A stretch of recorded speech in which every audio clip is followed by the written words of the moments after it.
बिस्मिल्लाहिर्रहमानिर्रहीम। अस्सलाम वालेकुम स्टूडेंट्स। आज का हमारा लेक्चर है Michelson Morley experiment.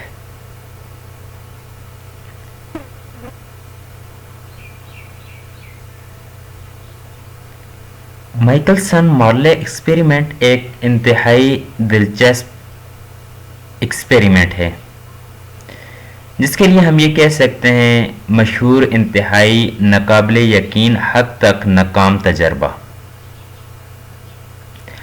Michelson experiment को दो साइंटिस्ट ने परफॉर्म किया है। यहाँ पर आप देख सकते हैं अल्बर्ट माइकलसन और एडवर्ड मॉर्ले ने। तो इस वजह से इसे माइकलसन मॉर्ले एक्सपेरिमेंट कहा जाता है। हालांकि ये दो साइंटिस्ट हैं, इनका हम जो नाम यूज़ करते हैं तो सिंगल यूज़ करते हैं, लेकिन इसमें जो शुरू में पॉइंट लिखा है तो वो ये है मशहूर, इंतहाई नाकाबिले यकीन हद तक नाकाम तजर्बा। इसको 4 अटेम्प्ट से सॉल्व किया गया है। अब यहाँ पर भी एक इंटरेस्टिंग पॉइंट लिखा है, वो ये लिखा है, क्या ज़्यादातर नाकाम तजर्बा किसी कामयाब तजर्बे से ज़्यादा बता सकता है?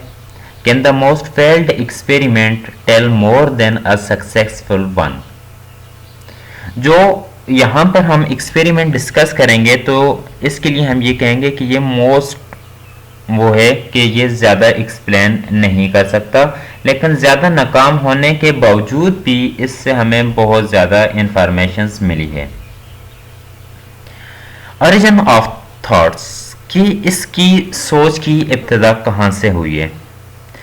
हम विजिबल लाइट की बात करते हैं तो विजिबल लाइट हमें क्लियर है मरई रोशनी जिसे कहा जाता है कि वो बरकी मगनातीसी लहर जैसी है, कि visible light is an electromagnetic waves के इलेक्ट्रोमैग्नेटिक वेव्स होती है, जिसका कंसेप्ट हमने मैक्सवेल सिरका ने 1800 में दिया। सिमिलर टू साउंड वेव्स और ये जो लाइट वेव्स ये सेम उससे ट्रेवल करती हैं। वेव जिसे हम लहर के तौर पर जानते हैं तो बेसिकली ये किसी मीडियम में एक खलल होता है, डिस्टर्बेंस इन अ मीडियम।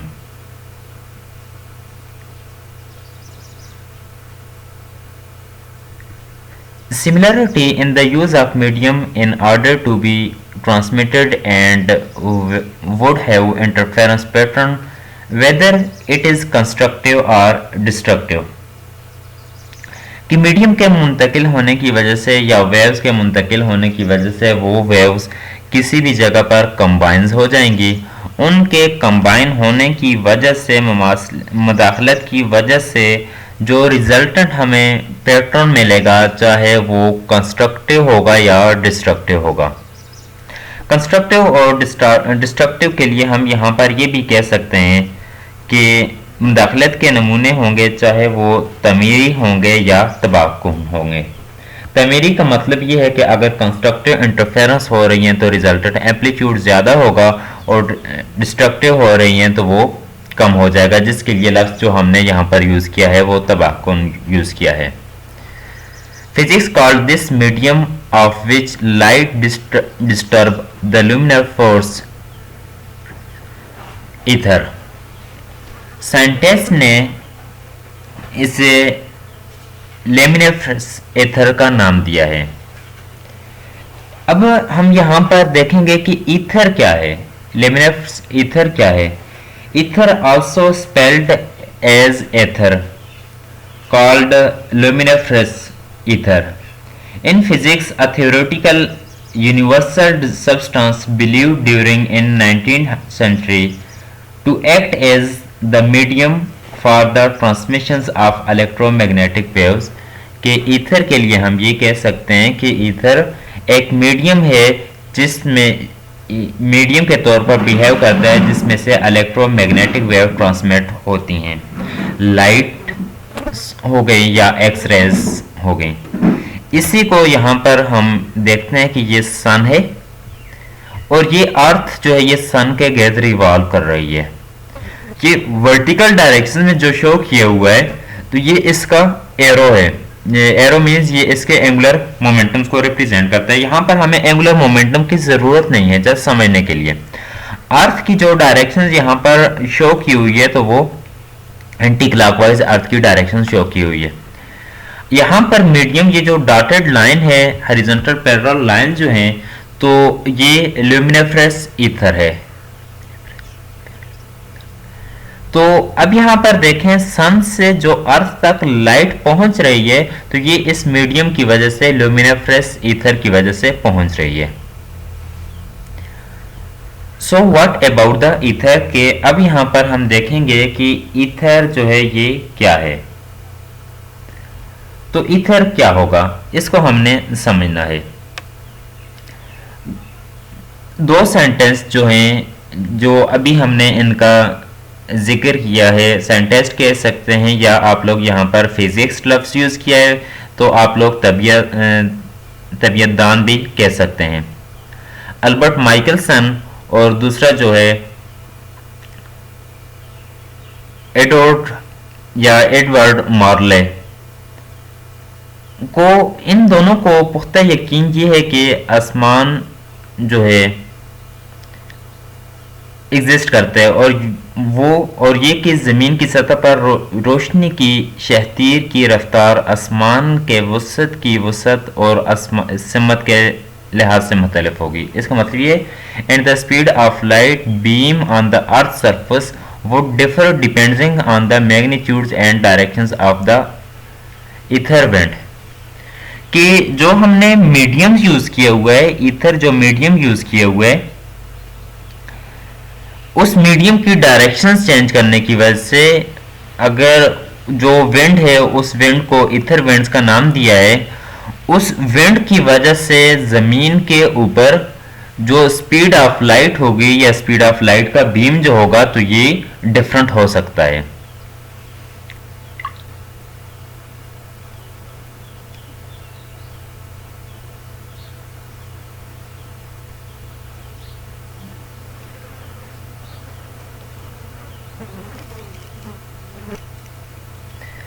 तो अब यहां पर हम ये कह सकते हैं, if they calculate speed of light parallel to the movement of earth around its orbital path and when transverse to it, it should affect one or other, resulting in a change in the speed of light।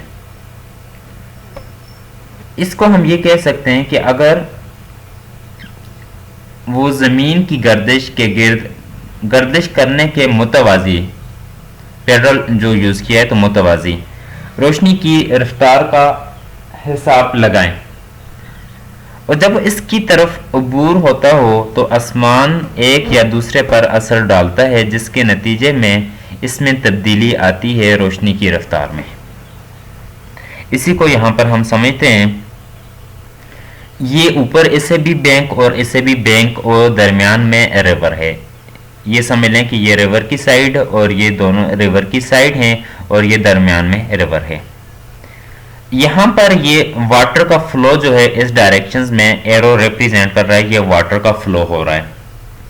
In time T the swimmer has moved C T. अब C T क्या है, सी speed of light के लिए और T time के लिए हमने use किया होता है। अब हम वेलोसिटी को डिफाइन करते हैं। वेलोसिटी किसकी इक्वल होती है, v is equal to S over T के इक्वल है। हमने इसे क्रॉस मल्टीप्लाई कर लिया, तो स्पीड ऑफ लाइट के लिए अगर देखा जाए तो v is equal to C over T. Cross multiply करने से v is equal to S over T, S is equal to C T बन गया। तो ये सी टी डिस्टेंस को रिप्रेजेंट कर रहा है।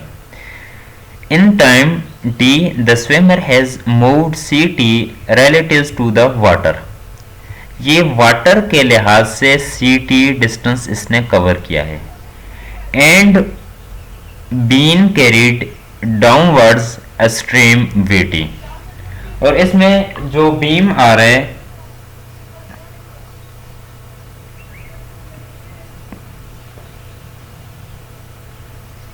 तो यहाँ पर देखा जाए तो कैरी डाउनवर्ड स्ट्रीम, तो जो स्विमर है तो उसका डिस्टेंस अगर हम यहाँ पर देखें तो VT आ रहा है, और यहाँ से अगर देखा जाए तो ये CT बन रहा है। In 1887 how did they test so called luminous force ether?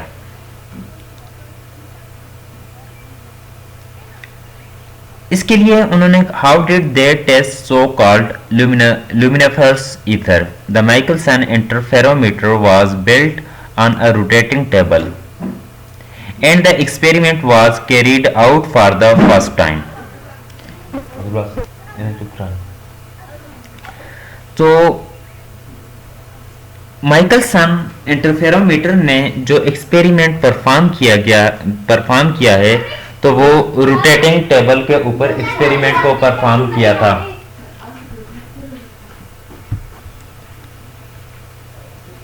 इसको हम देखते हैं कि कैसे इन्होंने एक्सपेरिमेंट जो है वो रोटेटिंग टेबल के ऊपर परफॉर्म किया है। यहां पर देखें तो हम यूज करते हैं S को, S is a source of light. Reflected, ये ऊपर एरो जो है ये रिफ्लेक्टेड लाइट। B रिप्रेजेंट करेगा मिरर को और C रिप्रेजेंट करेगा मिरर को। D जो है ये रिप्रेजेंट करेगा डिटेक्टर को।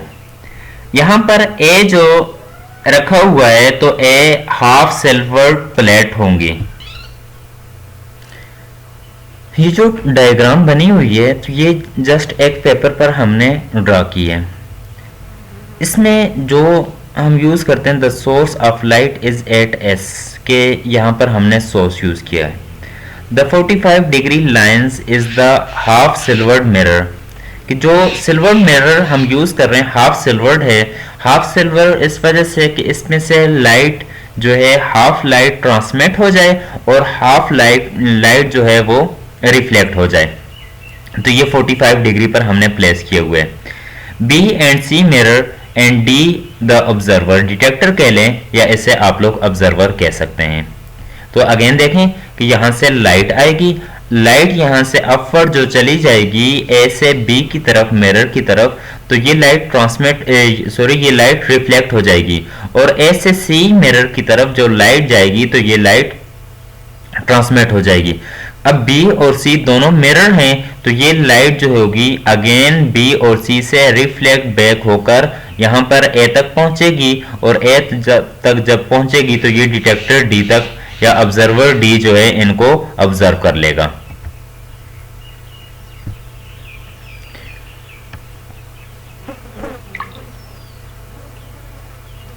ये जो एक्सपेरिमेंट था तो इसका हम कंक्लूजन्स निकालें तो इसका कंक्लूजन्स ये बनता है, if there is an ether went, कि हम अगर माने कि ईथर वेंट एग्जिस्ट करती है, the calculated time of which the two pulses will arrive at the point D will differ.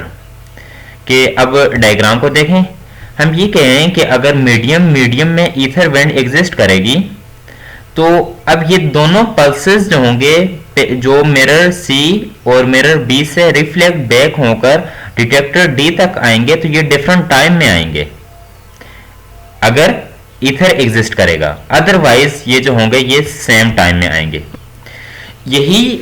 इसी को हम एक वीडियो के जरिए यहां पर समझते हैं।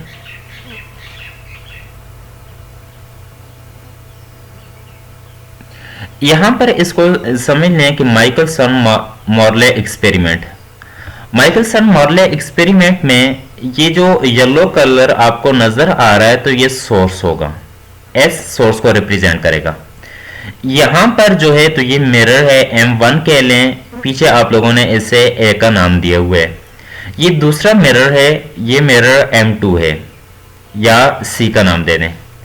यहां पर ये जो प्लेट है तो ये डिटेक्टर है जिसे ऑब्जर्वर का नाम दिया हुआ है, और ये वाली जो प्लेट है ये प्लेट रिप्रेजेंट करेगी किसको, ये प्लेट यहां पर रिप्रेजेंट करेगी हाफ सिल्वर प्लेट को रिप्रेजेंट कर रही है।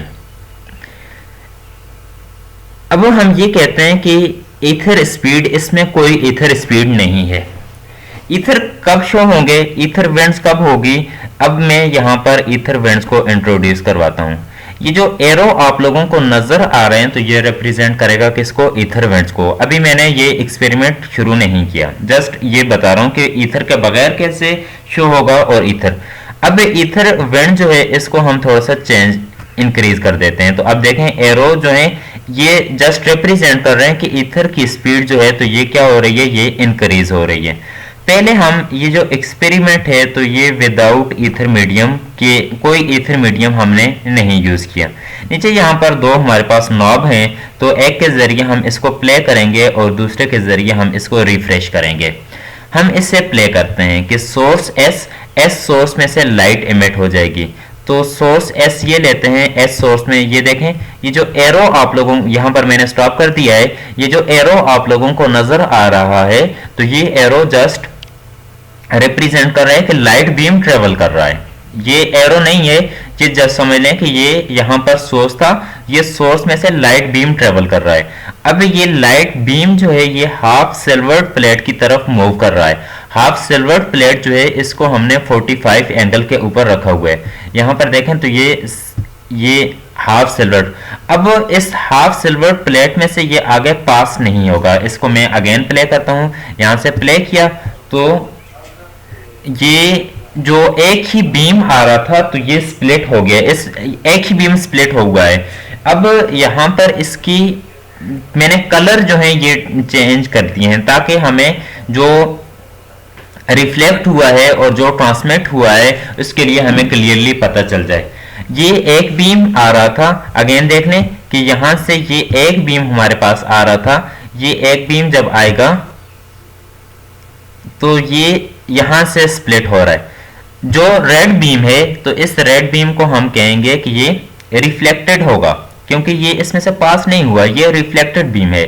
और दूसरा जो ग्रीन हमारे पास एरो है या ग्रीन बीम जो है तो ये ग्रीन बीम जो होगा ये ट्रांसमिट हो जाएगा, इसमें से पास हो जाएगा। एक बात याद रखिएगा कि अगर यहां पर हम रेड और ग्रीन बीम जो है दोनों को ऐड करें, इन दोनों को ऐड करने से जो रिजल्टेंट हमें मिलेगा यहाँ पर जो अगेन जो यहाँ पर हमें ये येलो बीम जो है ये मिलेगा, तो इनके ऐड करने की वजह से इंटेंसिटी, इन दोनों की इंटेंसिटी इस येलो के इक्वल होगी। अब यहाँ पर देखें कि एक बीम जो है रेड ये एक प्लेट की तरफ, मिरर की तरफ, और ये दूसरा इसकी तरफ मूव कर रहा है। एक और भी आप यहाँ पर कह सकते हैं कि जो ऊपर मिरर है इसको आप मूव ऊपर और नीचे मूव करवा सकते हैं, लेकिन यहाँ पर हम ईथर को इंट्रोड्यूस करवा रहे हैं तो इस वजह से हम इन मिरर को मूव नहीं करवाएंगे। अब यहाँ पर देखें जो ही ये लाइट रेज जो हैं इन मिरर के साथ यहाँ पर स्ट्राइक कर रही हैं, जो ही स्ट्राइक कर रही हैं तो ये लाइट रे रिफ्लेक्ट हो जाएंगी। अब ये भी मिरर था लेकिन ये हाफ सिल्वर मिरर था, ये भी मिरर है लेकिन ये फुली कोटेड मिरर है कि इनकी बैक साइड को हूप मजल्ला किया हुआ है, हूप कोट किया हुआ है। तो अब ये दोनों मिरर से लाइट जो होगी, लाइट यहाँ पर रिफ्लेक्ट हो जाएगी। जब लाइट रिफ्लेक्ट हो जाएगी तो ये वाली रेड लाइट इसमें से बिल्कुल इसके पैरेलल अब आ रही है, तो उसी तरीके से ये बिल्कुल इसमें से ऐसे पास हो जाएगी और ग्रीन लाइट यहाँ से इसमें से ट्रांसमिट हो जाएगी, रिफ्लेक्ट हो जाएगी। रेड पहले रेड रिफ्लेक्ट हो रही थी, अब वापसी पर रेड को आप लोग देखेंगे रेड जो होगी ये ट्रांसमिट हो जाएगी।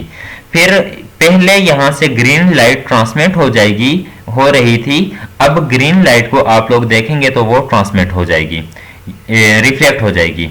यहाँ पर देखें दोनों ऊपर ये रेड और इसके हल्का सा आप लोगों को नजर आ रहा होगा ग्रीन, दोनों ऐड हो रही हैं। दोनों ऐड होकर तो ये इसके ऊपर पहुंच गए, किसके, डिटेक्टर डी के ऊपर। डिटेक्टर डी के ऊपर जो ही लाइट पहुंची है तो आप देखें इसका कलर क्या हो गया है, कलर वही येलो बन गया, मींस इसकी इंटेंसिटी इतनी ही है। इससे हमें एक चीज का पता चला कि जब ईथर नहीं था, ईथर का मीडियम नहीं था, तो लाइट वेव जो है इसमें कोई डिफरेंस नहीं था, चाहे वो रिफ्लेक्ट हुई है, चाहे वो इंटरफेयर इसमें से पास हुई है, ट्रांसमिट हुई है, लेकिन डिटेक्टर डी के ऊपर कोई इसका में डिफरेंट नहीं था। इसको वीडियो को आप लोग अगेन गौर से देख लें कि इससे रिफ्रेश और इसके बाद यहाँ से हम देखें तो ये येलो कलर की लाइट डिफरेंट कलर में डिस्ट्रीब्यूट हो गई। वापस पर यहाँ पर ये इंटरफेरेंस पैटर्न बन रहा है, इंटरफेयर हो रही हैं। तो अब देखें वही इंटेंसिटी आप लोगों को मिल गई। जो एक्सपेरिमेंट हमने यहाँ पर परफॉर्म किया है, तो इस एक्सपेरिमेंट में हमने ईथर वेंट्स को नहीं इंट्रोड्यूस किया हुआ, यहाँ पर कोई ईथर वेंट्स नहीं है। अब हम थोड़ी सी इसमें ईथर वेंट्स को इंट्रोड्यूस करवा देते हैं। ये हमने ईथर वेंट्स को इंट्रोड्यूस करवा दिया है। अब हम इसी एक्सपेरिमेंट को परफॉर्म करते हैं। जब हम तो ये उसी तरीके से स्प्लिट हो गई। जब स्प्लिट हो जाएगी तो अब यहाँ पर देखें, शुरू से देखें, ये आकर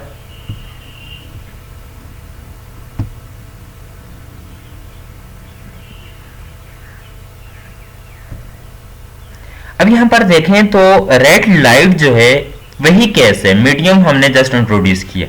रेड लाइट यहाँ पर देखें तो मिरर के साथ रिफ्लेक्ट भी हो गई है, और ग्रीन लाइट जो है ये अभी मिरर तक पहुंची ही नहीं है। तो लाजमी बात है जब ये दोनों एक दूसरे के साथ इंटरफेयर होंगी तो ये आउट ऑफ फेज हो जाएंगी।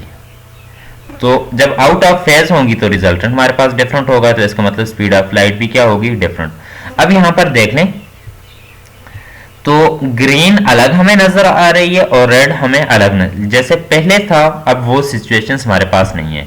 तो ये डिटेक्टर डी, लेकिन जब डिटेक्टर डी तक पहुंचेंगी तो इंटेंसिटी फिर भी हमारे पास इतनी आएगी। अब इसको थोड़ा सा हम और इंक्रीज कर देते हैं। ये देखें, इससे ये शो हो रहा है कि एयर विंड जो है इसकी स्पीड ज़्यादा हो गई है। अगेन हम इस एक्सपेरिमेंट को परफॉर्म करते हैं। जब हम इसको अगेन परफॉर्म करते हैं तो अब इसमें बहुत ज़्यादा डिफरेंट आप लोगों को नज़र आएगा। ये देखें, बहुत ज़्यादा इनमें डिफरेंस आ रहा है। पहले ग्रीन लाइट पहुंचेगी, इसके बाद ये माइकलसन मॉर्ले एक्सपेरिमेंट था।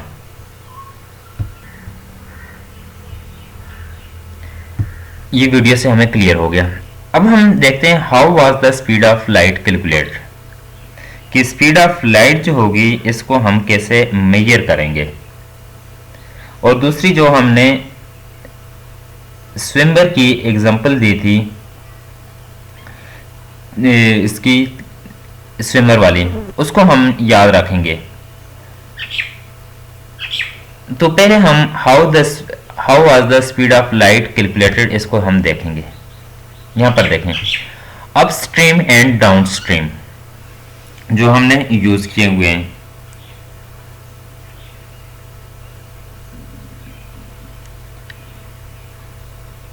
Are parallel motions of the beam from the middle to M1 and back। ये देखें, ये सोर्स के साथ, ये सोर्स के साथ हम ये मिरर M1 और ये दूसरा मिरर M2 प्लेस करते हैं। आगे M जो है, M रिप्रेजेंट करता है हाफ सिल्वर्ड मिरर को और ऑब्जर्वर, जो कि हमने अभी वीडियो में देखा था। यहाँ सोर्स में से जब लाइट आ रही है तो ये सोर्स से लाइट मिरर M तक पहुंच रही है, तो ये लाइट यहाँ से रिफ्लेक्ट हो रही है, ये मिरर M से M2 की तरफ, और लाइट जो है ये ट्रांसमिट होकर मिरर M1 की तरफ जा रही है। ये इसका पाथ 1 आएगा।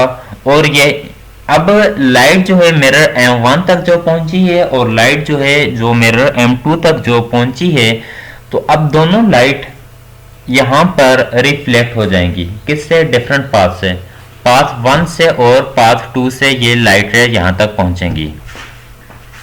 अब यहाँ पर इसको देखें तो डिफरेंट हम यूज करेंगे।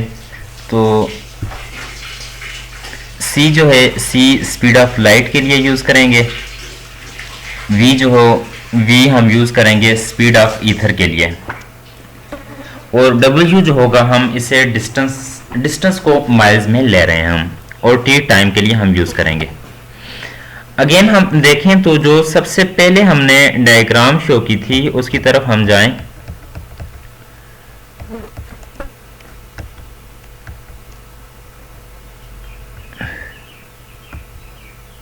ये देखें तो ईथर जो है लुमिनस ईथर, तो इसकी डायरेक्शन हमने डाउनवर्ड ली हुई है, इसको आपने माइंड में रखना है। और जो हम एक्सपेरिमेंट यहाँ पर परफॉर्म कर रहे हैं,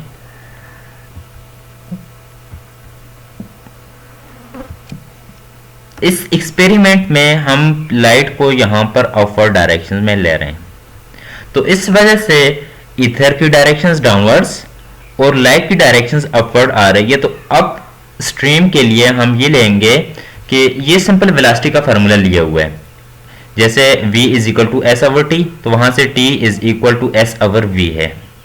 तो दोनों की डायरेक्शंस डिफरेंट है, तो डिफरेंट डायरेक्शंस की वजह से आप लोग इसे ऐसे लें t is equal to w over c minus V. c minus V ये जस्ट वेलोसिटी के लिए है।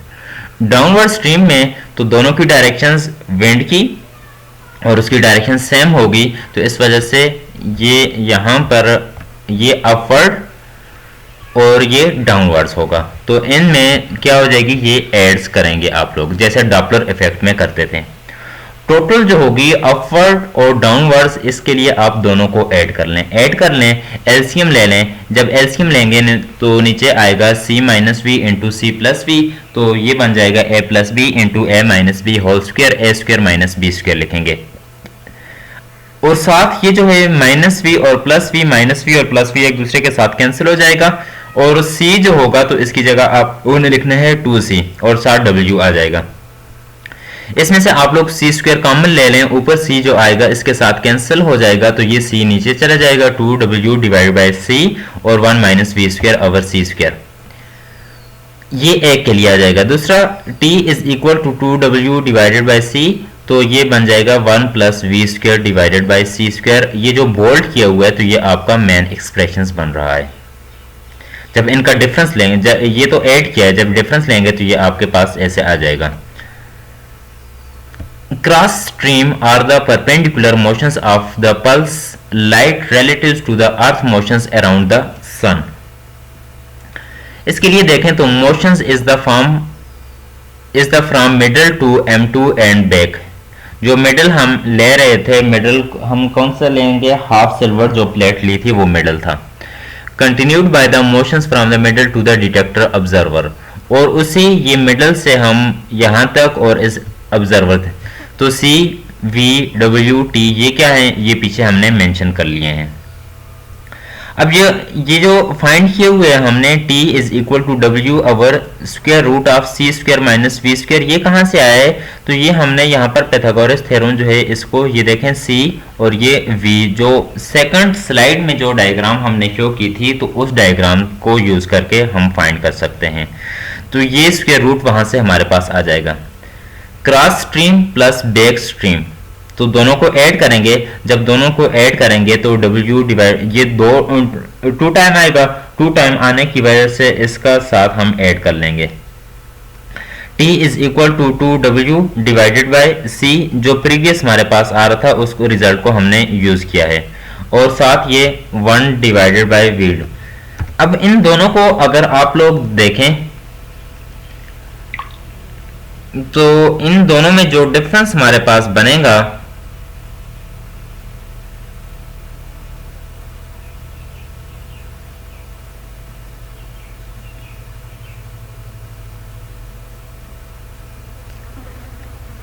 Looking at the second round trip, जो सेकंड की हम बात कर रहे थे, the only different by 2W, इनमें जो डिफरेंस आ रहा है, तो दो रिजल्ट जो बोल्ड किए हैं उनमें देखें तो ये डिफरेंस हमारे पास आ रहा है। इसमें जो अहम दरियाफ्त हमारे पास हुई है, मेजर डिस्कवरी जो हमारे पास आई है,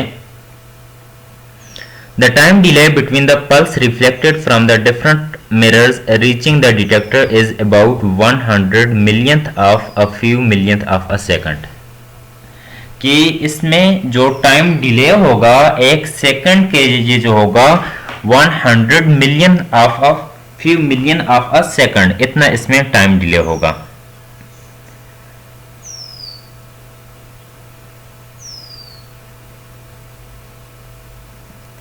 It's seemed hopeless to jump into a conclusions with such a short time delay. इतने मुख्तसर वक्त की तहीर के साथ किसी नतीजे पर जाने की उम्मीद नहीं थी, कि इतना बहुत ज़्यादा मुख्तसर वक्त था और इससे हम रिजल्ट तक पहुंच रहे हैं।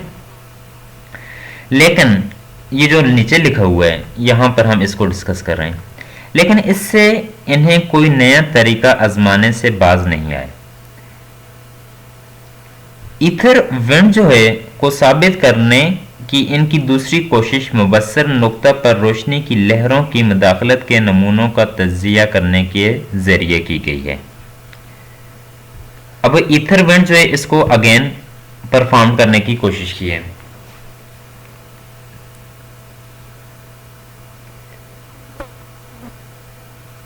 माइकलसन और मोरले की मुख्तलिफ जो कोशिशें हैं उनको हम यहां पर डिस्कस करते हैं। अटेम्प्ट 1, ये अटेम्प्ट सेकंड, इनकी सेकंड अटेम्प्ट है। इंटरफेरेंस ऑफ वेव्स, लहरों की मुदाखलत, जो वेव्स हैं इनकी मुदाखलत क्या होगी।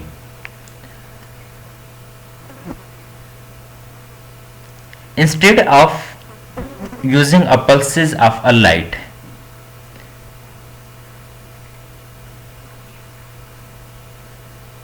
Michelson and Morley used a steady beam of a light, इन्होंने पल्स की बजाय एक यूनिफॉर्म, एक स्टेडी बीम को यूज किया है। Their hypothesis was that if one set of a wave take a longer due to the presence of ether wind, it will create an out of phase shift with the other set of a wave. उनका ये मफरूज़ा बन रहा था कि अगर लहरों का एक मजमुआ ईथर विंड्स की मौजूदगी की वजह से ज़्यादा वक्त ले जाता है तो उससे पैदा हो जाने दूसरे लहर के दूसरे मरहले के साथ फेज शिफ्ट एक मरतबा सबूत हो जाएगा। इसका मतलब ये होगा कि जो ईथर विंड्स होंगी, ईथर विंड्स की वजह से इन दोनों वेव्स में फेज डिफरेंस पाया जाएगा। This fact of light, this fact of this interference would have been visible on the various brightness and dimness of a light. इस मुदाखलत का असर जो होगा रोशनियों की मुख्तलिफ चमक और मधमियत पर जाहिर होता है। यहां पर देखें तो रिजल्टेंट वेव 1 और वेव 2 जो आ रही है, अगर ये डिस्ट्रक्टिव इंटरफेरेंस हो रही है तो डिस्ट्रक्टिव इंटरफेरेंस में ऐसा पैटर्न बन रहा है, ये देखें क्रस्ट और ये इसके साथ ट्रफ ऐड हो रहा है। और रिजल्टेंट कंस्ट्रक्टिव में देखें जब ऐड हो जाएंगी तो रिजल्टेंट वेव ये क्या हो रही है, ये इंक्रीज हो रही हैं। यहां पर वही एक्सपेरिमेंट ऐसे परफॉर्म किया हुआ है कि ये लाइट सोर्स है, ये हाफ सिल्वर्ड प्लेट से जो डिस्टेंस है वो L है। अब अगर इसको मूव करवाया है, इसको भी मूव करवाया है तो ये स्पीड ऑफ लाइट c होगी और ये v वेलोसिटी के साथ फॉरवर्ड डायरेक्शन में विंड मूव करेगी।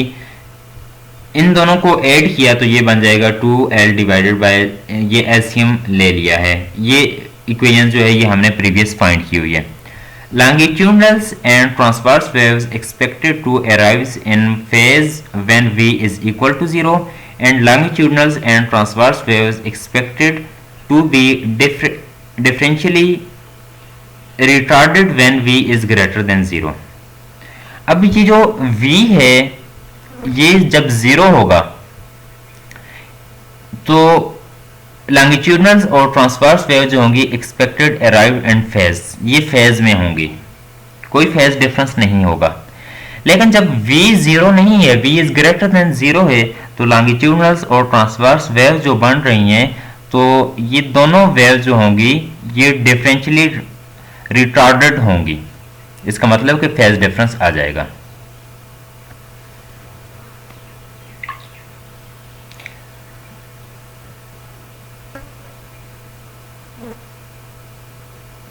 और इससे और फिर भी कुछ भी मुशाहिदा नहीं किया गया, इससे कुछ नहीं मिला। इससे मेजर डिस्कवरी 2 हमें जो मिली है वो हमें ये मिली कि पूरे एक्सपेरिमेंट के दौरान जो रोशनी की शिद्दत है वो एक जैसी रही है, जो रोशनी की शिद्दत बनी है वो एक जैसी रही है।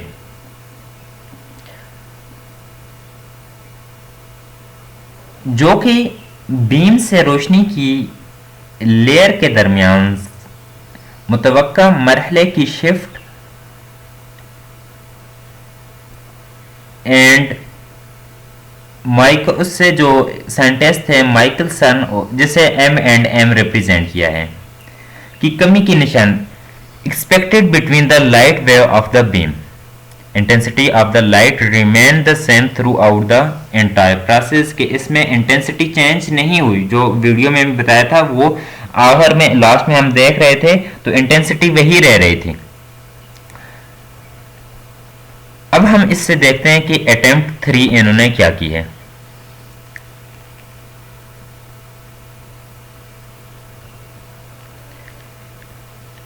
अब ईथर बाय अर्थ रोटेशंस, जमीन की गर्दिश के जरिए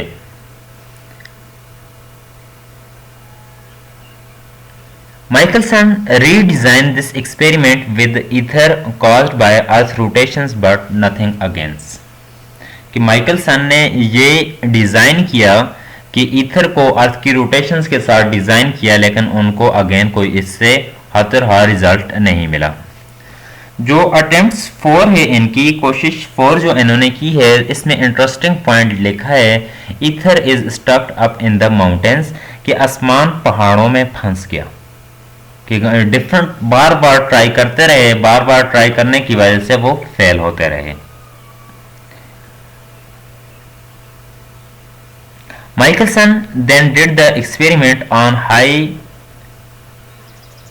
Californian mountains with assumptions that ether was somehow stuck to the earth, like air in below-decked cabin.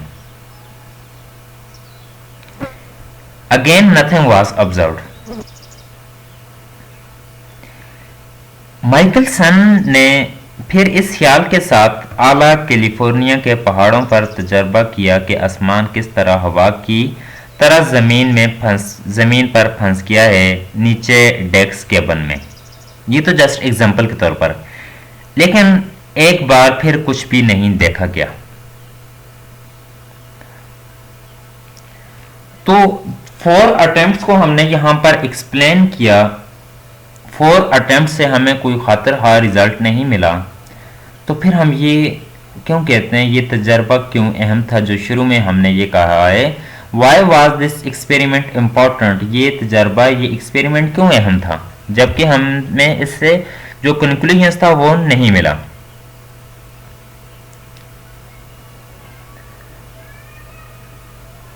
तो हम यहां पर ये कहते हैं कि इस तजर्बे का नतीजा क्या निकला है। Question remain of what exactly is the speed of light relative to, ये सवाल बाकी रहा कि रोशनी की रफ्तार का दैयत किस हद तक है, इफ नॉट द मीडियम, कि अगर कोई मीडियम नहीं है। आइंस्टाइन ने जो पब्लिश की थी स्पेशल थ्योरी ऑफ रिलेटिविटी में, तो स्पेशल थ्योरी ऑफ रिलेटिविटी में आइंस्टाइन ने ये कहा था कि जो स्पीड ऑफ लाइट होगी, स्पीड ऑफ लाइट हर जगह पर यूनिफॉर्म रहेगी, ये कांस्टेंट रहेगी हर इनर्शियल फ्रेम ऑफ रेफरेंस में। ये जो इसका पोस्टुलेट था, इसको हमने क्लास में डिस्कस किया था।